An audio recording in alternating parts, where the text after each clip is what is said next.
baribesha ngo baraharanira uwampa ibi uwampa kwitwa ibi. Erega abantu barasaze, ngira ngo indera habaye hato baba barajanye n'abandi. Iyo urebye ibintu abantu barimo, reka mbabwire, ubwami bw'Imana si amagambo, si speech, si discours. Ubwami bw'Imana ni imbaraga. Kandi burya abagabo b'imbaraga muzabarebe no muri politiki, tibaje baguma kuvuga, baje bakorakora, barareagiza, bagira ibikorwa. Araceceka bwacu ukabona yubatse nk'iyi nzu. Ntabwo ngo murambone ngo ubu mumbona ngo mfite amafaranga. Ubu mumbona afite amafaranga, uzamenye ko arayo bamugurije sayi. Ubundi ntiyaje kamwikubita imbere. Turashaka Yesu duhishuriwe. Pawulo abwira abanyefeso ngo ndasenga ngo Imana ibahishurire. Turashaka guhishurirwa. Iyo twahishuriwe bimara imbaraga ibyo twamenye mu bwenge. Haleluya! Byinshi twapfushije duhora mu kiriyo kitazashira, ariko umunsi Yesu yahagize aza kuri kiriyo, yaje gukura kiriyo. Yaravuze ngo abarira nimurire simba muri gahunda yo kurira, ababoroga nimuboroge simba sinabyizi, data ntiyantumye kuboroga. Abazi gushingura nimukore business yanyu mushingure, sinaje gushingura. Abazi gufata amagambo yo mu kiriyo nimuyafata, dore ko ntakitababera mwebwe, nimuyavuga sinabiberewe nabyo. Imbaraga zikurimo nizo zizakuzamura, siziri muri mubyara wawe, siziri muri pastori wawe, izikurimo nizo zizakuzamura. Ngo imbaraga zazuye Kristo niba ziri muri wowe, pa niba ziri muri twe kubwinshi, niba ziri muri nje nizo zizazamura. Abantu baje bibaza ngo bizagenda gute. Uje ubona uzarebe rusororo, turi mu gushingura umuntu hagati y'imva zibiri, nta metero zihaba, sama sentimetero nk'atanu. Uje ubona utona hanyura, utese ni gute impande zavuga uyakumva uyu ntiyumve. Reka mbaho urugero rwo mu cyaro, kuko njewe nabaye umunyacyaro, mwebwe ntimukizi. Tukiragira mu cyaro naragiye inka. Hari ukuntu iyo baje kuzuhira no kuziha umunyu ku batabyumva. Umunyu murawumva, zija zirya umunyu. Hari ukuntu ufata umufuka w'umunyu cyangwa utarimo n'umunyu, ukazinyura imbere uri umwungeri wazo zikuzi, ukagira ngo ziriruka, abana bagira ngo ziragukandagira, zikwiruka inyuma ziza aho zijanye. Ariko iyo bikoze, nigeze mbana n'ubwoko bumwe ahantu bari batangiye kuzorora, ariko ubundi ntibagiraga nishi. Iwabo habaga hari inka, hari imbwa, hari ingurube, hari injangwe, hari inkoko. Ariko iyo yagiraga gutya, nta ngurube yamukurikiraga ntizija zirya umuntu, nta mbwa zazaga, nta nkoko zazaga, hazaga inka gusa. Hari impande Imana izagira gutya, la concerne babimenye, ibituro bibimenye, tuzagenda babireba.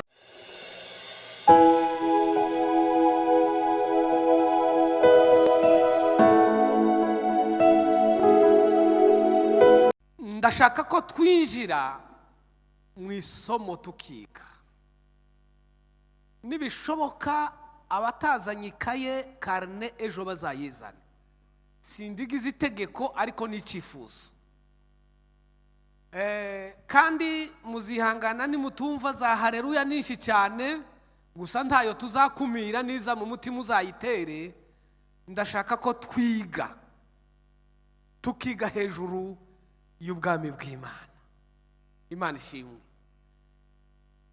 Abashumba bansaba iyi topic cyangwa iyi teme, nari maze igihe ndimo nitekereza rwose, ari no nabibwiye. Ndagira ngo twige amagambo avuga hejuru y'ubwami bw'Imana. Dushobora kudasoma henshi, ariko tugatanga reference. Abantu bakuru nkamwe biroroha kwandika unumva à la fois. Ndagira ngo dusome amagambo twige ubwami bw'Imana. Byaba biteye isoni, byaba bibabaje kuvuga ngo uruwo mu bwami bw'Imana ariko utabwumva, utabuzi, utabusobanukiwe. Kurya umunyarwanda umaze gukura, dusobanukiwe n'inzego z'ubuyobozi bwacu, ukamenya ngo u Rwanda rufite uturere tungahe, bagutungura ngo uri mu buhe murenge ukawumenya, ukamenya inzego kuva ku isibo n'umudugudu n'akagari n'umurenge, biriya byose muzi. Ariko twagera mu by'Imana abantu bagasa naho bitabarora. Imana itubabarire. Nimureke dusome duhereye mu butumwa bwiza bwa Matayo. Sinzi ko hari umuntu nanje nzi gusoma, ariko nkunda ngira uwo muco kandi sinja nkugaya. Umuntu waba azi gusoma neza Ikinyarwanda amfashe. Matayo ibice 6 umurongo wa 10, araza no gusimbuka asome uwa 33. Matayo ibice 6 umurongo wa 10, usimbuke usome n'uwa 33.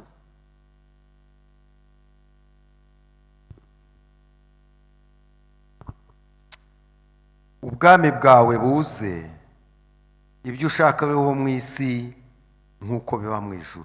Amen. 33. 33. Ahubwo mubanze mushake ubwami bw'Imana no gukiranuka kwayo, nibwo ibyo byose muzabyongererwa. Amen. Urwandiko rwa mbere Pawulo yandikiye Abikorinto ibice 4:20. Urwandiko rwa mbere Pawulo yandikiye Abikorinto ibice 4. Atari ubw'amagambo ahubwo ari ubw'imbaraga. Amen. Amen. Nushaka buhagaze busubitse ibijanye no gusoma.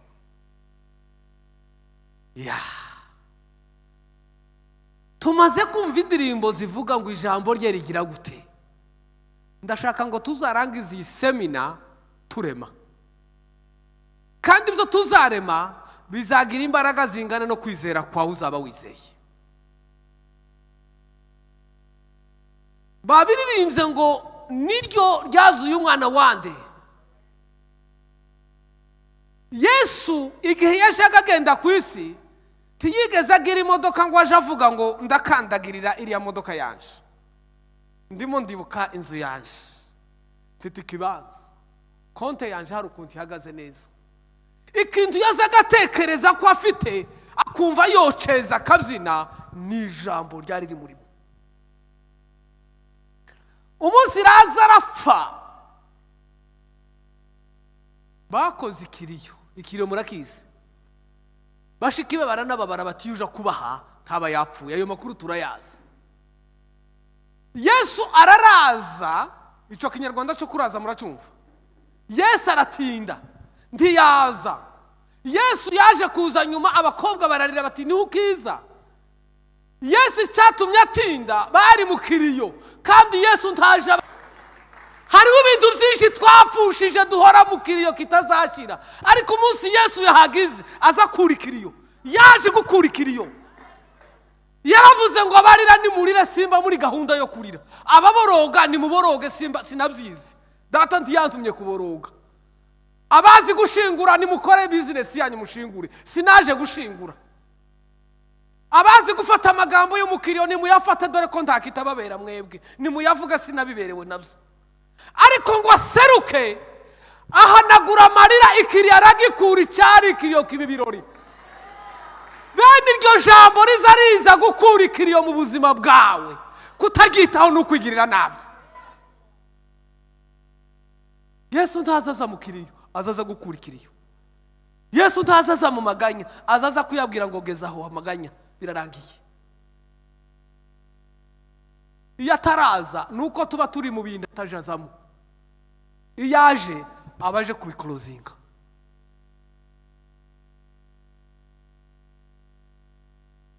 Yesu yigisha abigishwa gusenga, ariko abigisha babimusabye ku busabe bwabo. Aravuga ngo nimusenga muje muvuga ngo data wa twese uri mu ijuru, izina ryawe, ubwami bwawe. Tuba duhagazaho iri sengesho Yesu yigishije rigira ibice 3. Igice cya mbere ni igice kirimo kuramya Imana, ni worship, no guhimbaza Imana, nta cifuzo kibamo. Burya twe tubanza ibyifuzo turabicurika, uje kuzana icifuzo agisasira worship. Aravuga ngo data wa twese uri mu ijuru, pour dire nimuje gusenga ko ndabigisha. Ijambo rya mbere muzabanze musane iyi relation parentale, musane iri sano ry'umwana n'umubyeyi. ubanza umenye ko ari so ugiye gusenga. Burya iyo umwana asaba se, niyo yaba ari ikiragi atari intyoza murayumva, aba afite confidence kurusha intyoza isaba se wabo. Imbaraga zo gusaba ntiziri muri vocabulaire, ntiziri muri eloquence, ziba mu isano ry'uri gusaba. Yesu arababwira ngo nimusaba mubanze musane isano mbese mubabana, hanyuma nushaka ubukiragi uforumire phrase nabi. Umwana utazi kuvuga ariko yabwira se, ise azabyumva kandi akabiha agaciro. Ariko iyo iri isano ritasanywe, niyo wowe uri intyoza usaba so wanyu ni so wanyu, ikiragi gisaba se kirakurusha kumva kinezerewe. Tuze tubanza dusanaka. Ndatambutse. Aravuga ngo ubwami bwawe buze, niho nshaka ko tuvuga. Ubwami bwawe buze mu isi, bariko basabira mu isi si mu ijuru. Ubwami bwawe buze. Ubundi Imana irema isi, ndagenda mbereka intege nke twagize n'ubu tugendana, ariko ikibabaje ntituzimenye, tukumva ni normal. Imana yaremye isi n'ijuru, ariko isi yari intara y'ijuru. Murayumva? Isi Imana yashizeho nk'intara y'ijuru, nk'akarere k'ijuru, ngo imariye umuntu ngo ayibere governor, ayiyobore. Hanyuma aravuga ngo uko musenga mutazibagirwa iyo bintu bikomoka, muvuge ngo ubwami bwawe buze, muje mudusura nka kurya akarere gasura akagari. Ejo bundi hari gahunda nabonye mpita ntekereza iri jambo. Hari gahunda yabaye sinzi ko nano yageze ngo akagari mu karere, akarere mu kagari. Abakozi bo mu karere urumva n'inzego zo hejuru bamanuka gukemura ibibazo byo mu kagari. Ese namwe byageze iwanyu? U Rwanda ni rumwe. Imana yashakaga kwisiba nk'akagari k'ijuru, uzayobora isi akayobora anda chini ya uongozi w'ubuyobozi bwo mu ijuru. Rero aravuga ngo ubwami bwawe buje buza, buje budukubita budukangure, ejo tudazasanga dufite indi miyoborere idahuye n'iya government yacu. Abantu ngo bananirwa bamaze gucumura, isi turayireka. N'ubu bibi byose abantu baravuga ngo erega ngo none se ngo mu isi ni intege nke zacu, isi twarayihawe ngo tuyihindure.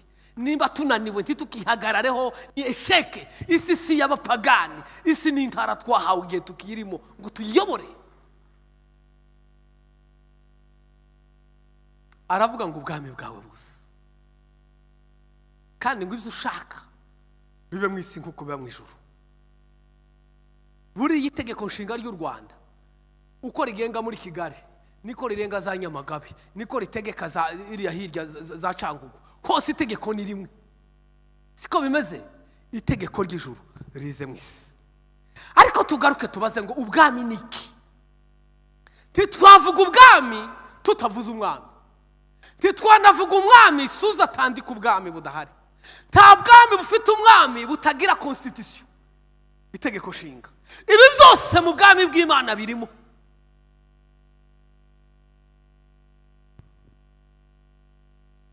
Ngo mubanze mushaka ubwami bw'Imana. Ese buza bushakwa? Cyo ni kibazo cya mbere.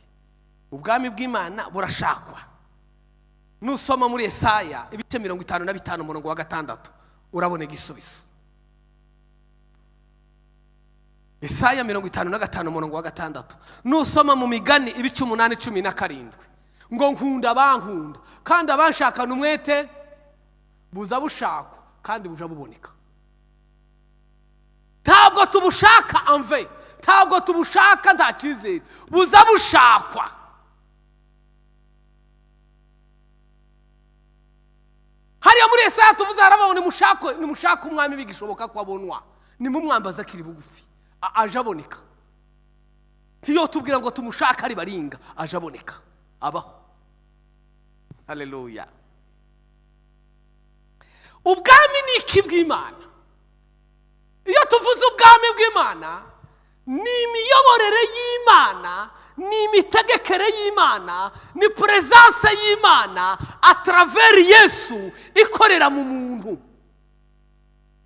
Bisubiremo, ni imiyoborere y'Imana, ni imikorere y'Imana, ni ububasha Imana ifite bwo gutegeka ubuzima bwawe binyuze muri Kristo Yesu. Nubwo bwami bw'Imana.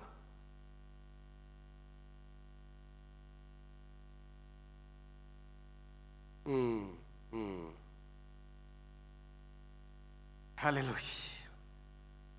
Reka ngaruke kuri Matayo kuko niwe tuzasoma kenshi kurenza ibindi bitabo by'ubutumwa bwiza. Matayo ni umwe mu butumwa bwiza ko ari bungahe?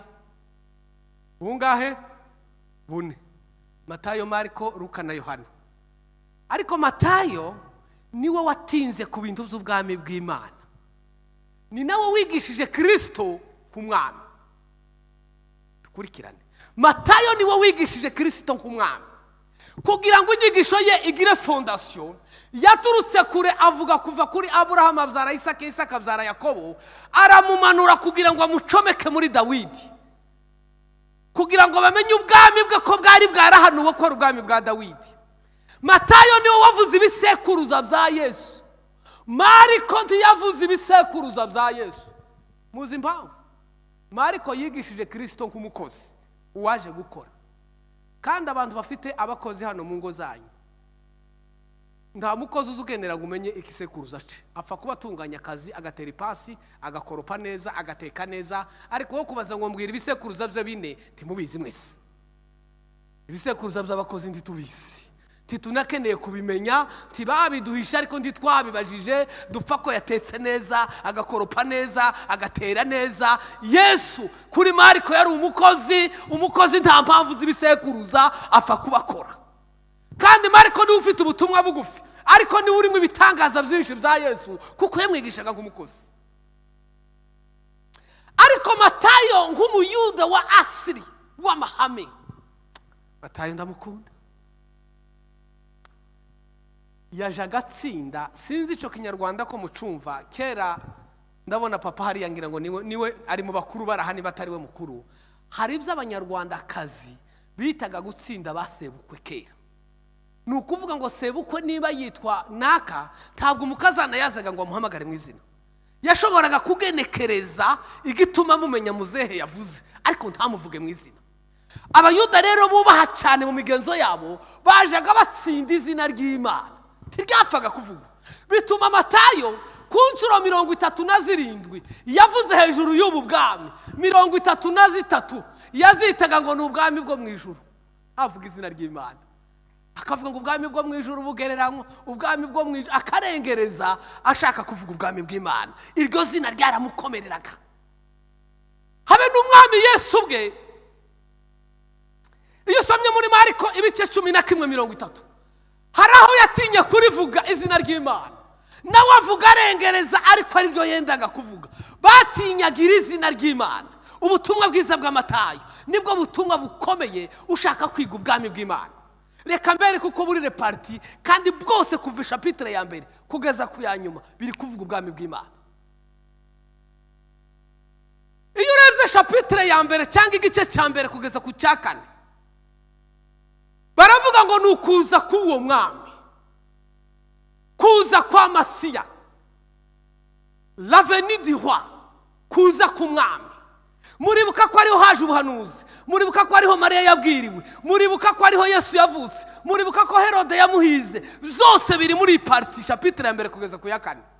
Ngunda na hariya ngo abanyabwenge nabo baje kumureba ruruhisha. Siko bivuga ngo bashitse baramuramya. Njambibwira abantu biwacu, aba worship leaders, twumvikana ibyo gusakuriza aba bakecuru n'abasaza ngo ariko ngo ko mudahaguruka. Turahaguruka kugira gute? Itegeko rihaba, uwabonye Yesu wese yaramuramishe. Muze mutwereka Yesu hanyuma muceceke. Naho kutubwira ngo niduhaguruke kuri baringa, oya, nimuzane Yesu, nimuzane Yesu. Abanyabwenge bari bafite amaturo, ariko ntabwo bagiye baramya umugenda nzira wose. Ariko ngo bageza aho umwana ari, nta cyapa cyavuga ngo nimashika mu muramyi, ngo umwe yari ko yireturuva yikubise hasi, undi nawe agasanga yikubise hasi. Iyo dusarutse mu bwiza bw'uyu mwana tuja turamya sans condition, ngo baramuramya baranamutura. Ntabwo amaturo yari aremereye, ntibagiye batura umugendanzira ngo babonye bamuture, ariko babonye umwana. Burya bavandimwe, hari Yesu tuja twiga muri teoloji, hari Yesu twigishwa na pastori, hari Yesu twigishwa n'umuvuga butumwa, tumumenye uko twamwize bingana nuko yatwigishije, dushobora no kumwigisha abandi. Ariko hari Yesu duhishurirwa. Hari Yesu duhishurirwa. Iyo ari Yesu duhishuriwe, usanga urya waruza abaye muto. Yohana yabaga mu gituza cye, bakavuga ngo ni mwanafunzi mupendwa. Yohana yarazi n'intoki za Yesu ko zisa. Yohana yashoboraga kumenya n'amano ya Yesu ayaserukije. Yaramuzi 100%, ariko yaramuzi bitari guhishurirwa. Ariko ngo agere kuri Patmos, ngo arahishurirwa, ngo amubone yikubita imbere nk'ahabonye umuntu mushya, kandi ubundi ntiyajaga mwikubita imbere. Turashaka Yesu duhishuriwe. Pawulo abwira Abanyefeso ngo ndasenga ngo Imana ibahishurire. Turashaka guhishurirwa. Iyo twahishuriwe bimara imbaraga ibyo twamenye mu bwenge. Haleluya!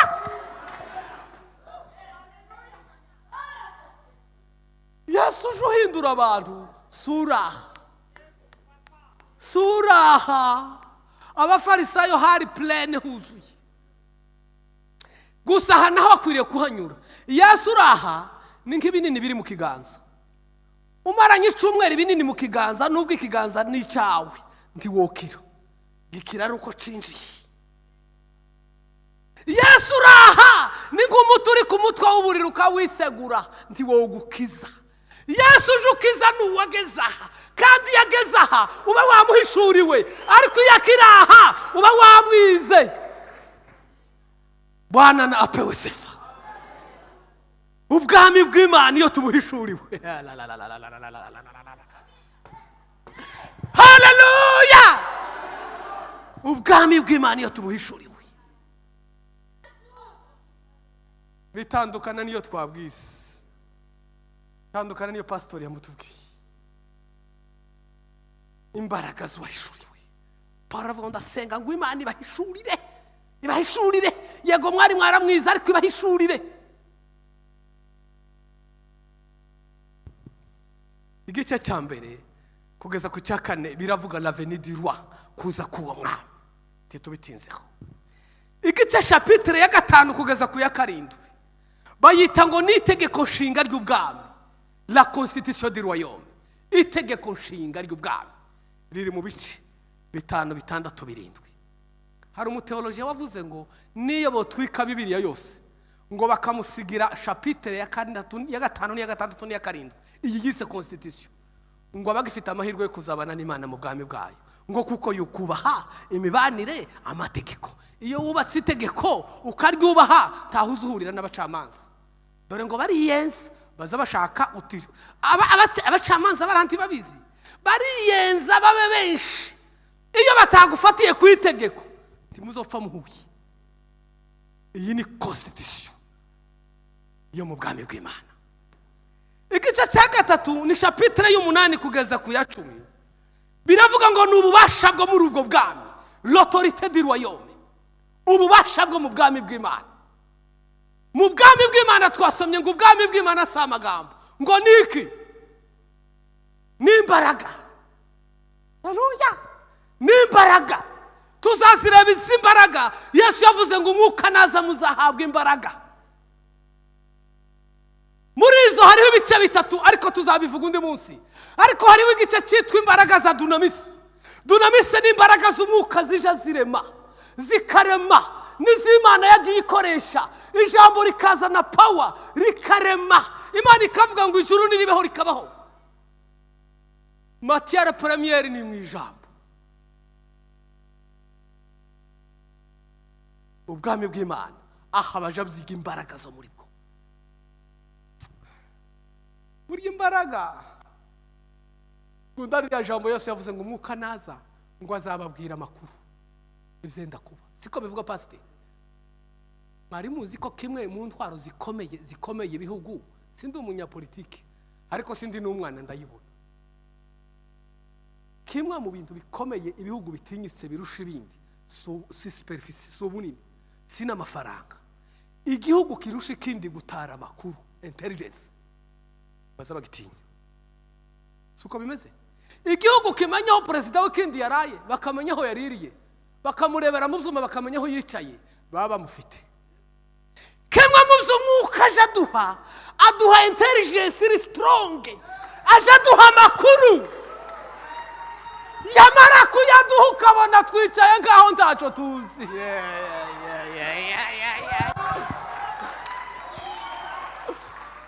Ukagira ngo nta makuru tweho twabaye pipi ngo abapasiteri bubu ngo ntavyo baba bazi. Ayinya uzaze turi tweye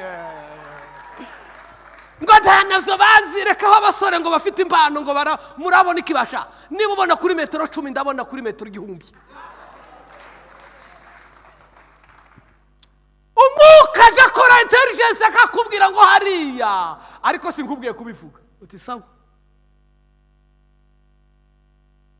muze mumenye ibintu biva mwokagira Imana mwe.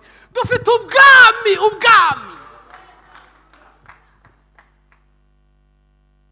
Nehemiya aje kubaka, yaragiye adiringa n'umwami, aramubwira ati mbizandiko. Undi ati atera amakashe, wamba n'ibiti vyo kubaka, support yose ashaka arayimuha. Yeremiya akora iki, Nehemiya akora iki? Abikubita ku iposhe, aricecekera. Tigeze agira copie pour information, aricecekera. Ibigabo by'ibigoryi bitaza amakuru bikavuga ngo umwami namenye izurimo, cyabamenye ko uwo mwami yamuhaye autorisation de bâtir. Erega turakorera ku madokima mutazi basha. Njambira abantu ngo ndakora na madokima batazi. Dufite autorisation umunsi mpamagara, hari ivyo yampaye ntazopfa mbabwiye. Ariko ngo dusengere ngo n'umushumba ngo tubwire Imana. Ayi urayibwira yaranandikiye, genda usakuza utakaza amayinite yawe. Iyo tuzi ubwami tukamenya uwaduhamagaye, tugenda na confidence. Abadafite icyo bazi bakangwa n'ubusa. Imana izabaho umugisha abashumba. Mu by'ukuri ni nijoro ngira ngo narimo mbibwira uwo tubana, ndavuga ngo njewe habe n'uyu musaruro nabibwiye, iyo mbonye itorero rikunda ijambo ry'Imana, habe naho umuntu yomara akambwira ati turarikunda ariko we turakwanga, novuga ngo uramaze pfa gukunda ijambo ry'Imana. Ngundi itorero rikunda ijambo ry'Imana. Ubu hari utuntu tw'uducoco duhari, umuntu ngo yabaye umusitari ngo baramukunda, warebe icyo bamukundira. N'abana d'abord nawe burya gucudika n'umwana ntibisabye amahembe y'inzovu, ntibisabye izahabu. Biswi irahagije, igice c'umuneke kirahagije, ikigori wariyeho kirahagije, umwana akavuga kuri anko. Siko bigenda. Huba amatorero menshi bantu babaye ba dadi, warebe ico yabahaye impuguri.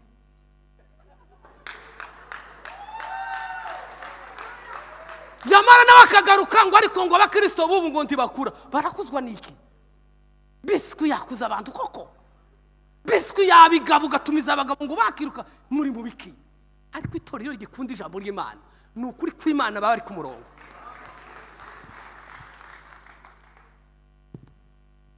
Ububasha l'autorité du royaume uzayisanga muri chapitre 8 kugeza 10. Chapitre 11 kugeza 20 ni ibikorwa n'imirimo yo mu bwami. Ico nise ngo ni plan stratégique du roi.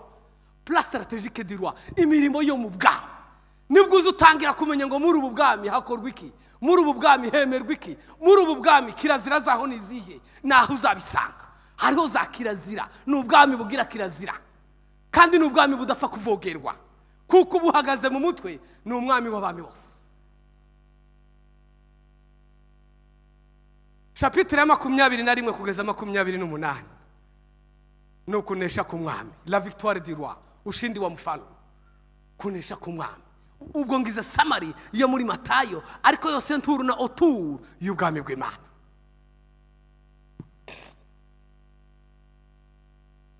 Ubu bwami bugira izina, bwita ubwami bwa Dawidi, kandi umwami ubuhagazemo ni Imana Data.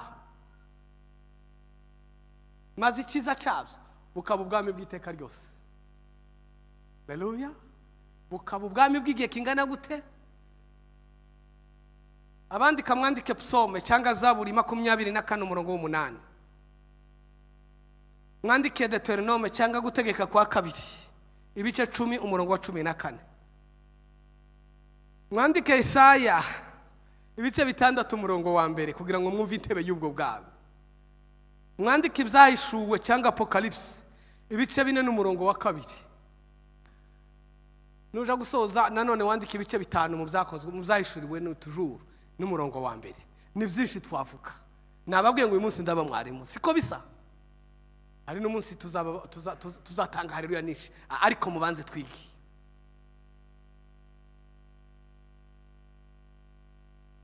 Kubera urukundo Imana ikunda umuntu yashatse kumusangiza ubwami bwayo. Mukuba umusangiza ndavuga ibyicira 7. Imana yakoze tentative yo gusangira n'umuntu ubwami. Umuntu agatana, umuntu akanga, umuntu akananirana, ikagoragoza indizira. Iyo somye mwitangiriro Adamu na Eva bakiremwa. Mwitangiriro biza bivuga ngo Adamu na Eva umugore n'umugabo. Ngo Imana yabaremye arabategetse. Imana yashakaga ko bategekana muri ubu bwami. Ibaha gutegeka isi. Ndetse irababwira ngo kuko ari mwe muzareba iyi province. Ni mwite birimo byose amazina. Ni mubyita amazina. Kandi uko bisi ikintu cyose izina kugeza uyu munsi tikirakorerwa retushe niko tukicita. Umuntu akareba akavuga ati iki ni icuma, Imana ikavivura. Agatambuka ati ni itungo ndaryita ihene n'urugero, Imana ati yego. Imbwa ikaza ati ndayita imbwa, Imana ati naje nabonaga ububwa bwayo n'ubundi iyo utinda narinje kugutanga nuko izitwa imbwa. Kugeza ubu n'imbwa z'Abanyamerika ntibazita ukundi, nabo ni imbwa. Nabo ni imbwa nubwo ziri muri Amerika nazo ni imbwa. Umuntu yarafite pouvoir mu kwita, ariko umuntu amaze gucumura kimwe mu bintu byahindutse habe no kwita amazina byarahindutse. Amazina yose twita abana bacu ni ibyifuzo, ariko rimwe nimwe siko bigenda. Kakavuka nyina kagakikira ngo bagiye kumwita izina ngo ni Mutunzi, karatungira ku bibero kakoze iki tabihari. Yamara no gukurana rya zina nagiye mbona mu miryango bashumbusha abantu bitwa ba Mutunzi. Umuja inama zo kubafasha akitwa Mutunzi ariko agakena. Tibaba hose cyangwa vuze kitabaho. Umuntu mukamwita Mahoro se Mahoro, amanyanga ngo ni Mahoro. Ni Mahoro nyine ariko nizina, ariko mukuri n'icyifuzo samubyara yifuzaga umwana wa Mahoro, ariko nyine nizina. Mugihe Adamu yamwitaga Mahoro akayagira.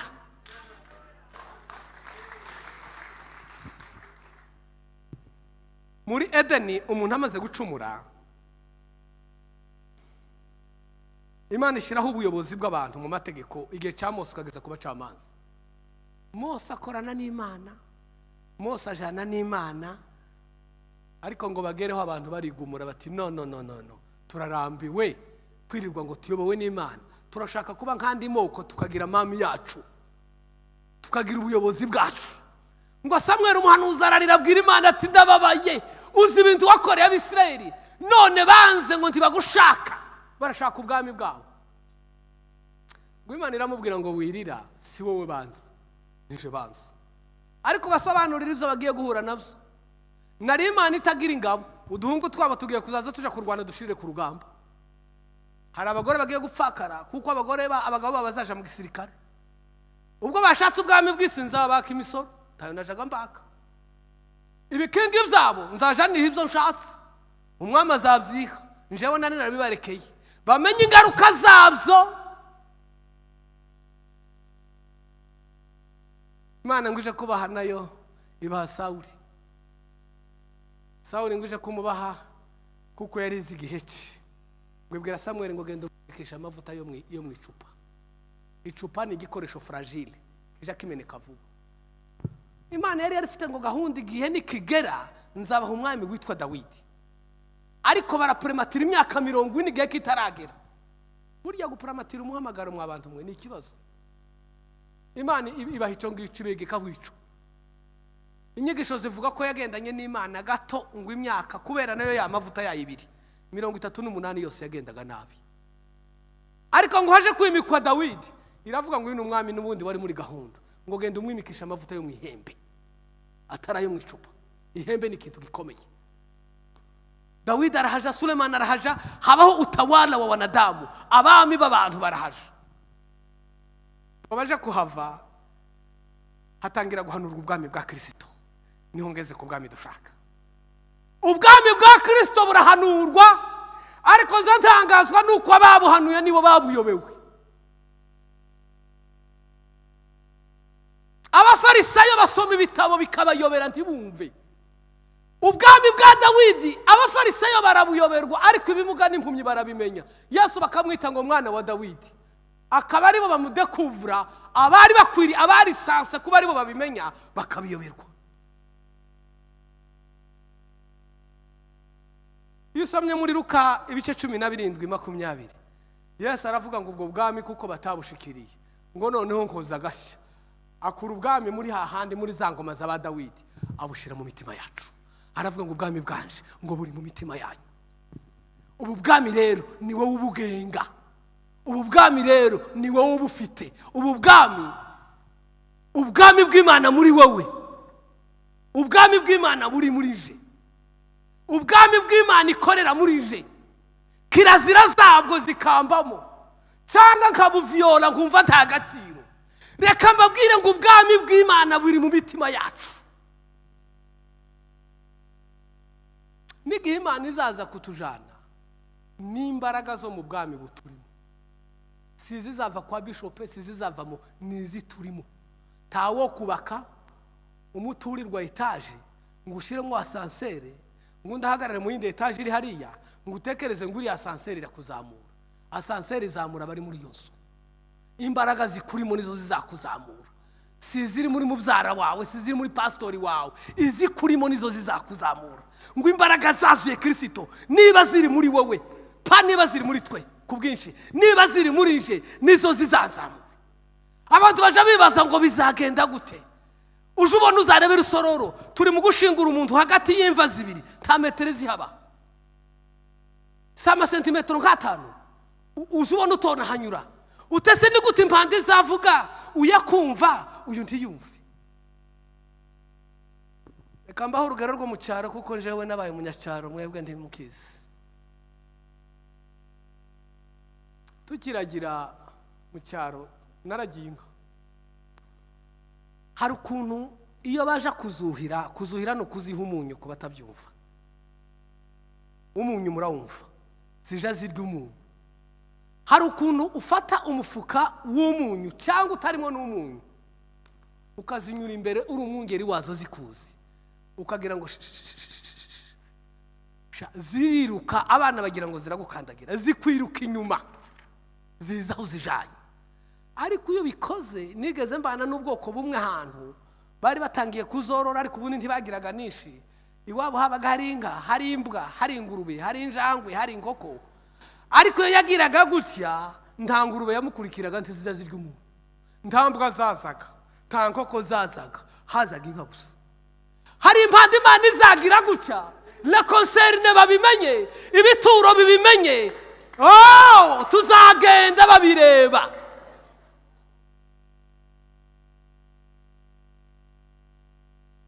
Abantu baje bibaza ngo isi yose byajambo ngo yajanye imfunguzo z'urupfu. None se umuntu ntari mu kwicara mwicaranya ha telekomanda agafungura imodoka iri hariya kuri metero 100, muri kubikora buri munsi ukayifungura. Imana ifite telekomande izahagarana mu kirere ikubite nimero z'imva nzaba ndimo. Iyo mvi none si ufunguye imodoka iziri muri parking zose zirafunguka, ntiziguma zikifungira. Ikote kode yanje izimva nzaba ndimo, imva yanje igira gutya. Reka mbabwire, ninshaka nze guhagararira aha, ubwami bw'Imana si ubw'amagambo, ubwami bw'Imana ni ubw'imbaraga. Kandi kimwe mu biza bikubwira hari imbaraga ntihaba ubwoba. Wizera imbaraga zawe. ubwami bw'Imana ni ubw'imbaraga, si ubw'amagambo. Apana. Yesu aravuga ngo muje musenga buri munsi muvuge ngo ubwami bwawe buze, uze urenuvele, uze ukorere tushe, tutazibagirwa kirazira ya hariya. Tuzaza kuzireba, turashafite iminsi turebe icyo Imana iza yita kirazira mu bwami bwayo. Kandi iyo wakoze kirazira mu bwami bwayo, ntumbwire ngo hari ikizina cokanga Imana. Ntimurabona abajenerali bafungwa afite iryo zina, apfa kuba yishe itegeko ry'igihugu.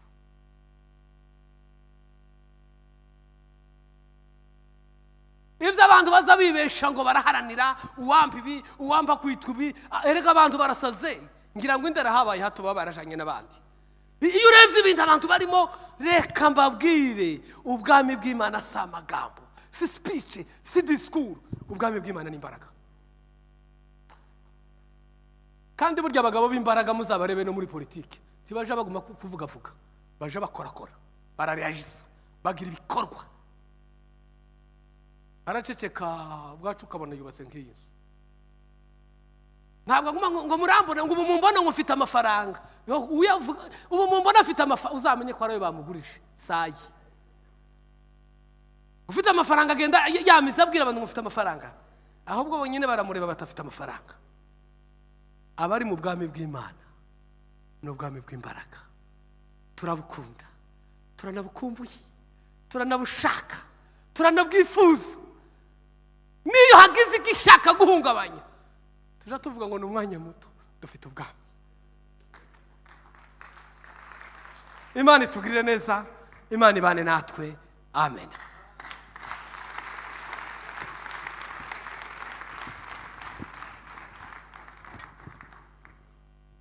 Ayo mashya akwiranye n'aya magambo koko. Twongeye tuyikomera amashyi Imana. Bwira mwene so ngo ubwami bw'Imana si amagambo, ntabwo ari amadisikuru, nta nubwo buri mu mutwe, ahubwo buri hehe. Dukomere Imana amashyi menshi. Reka twongeye tuzamure Imana icyubahiro. Uwumva afashijwe nazamure haleluya muri uyu mugoroba. Wabikoze uhagaze ugashima Imana. Imana itanze urufunguzo rw'ubwami. Haleluya, haleluya, haleluya. Imana ibahe umugisha.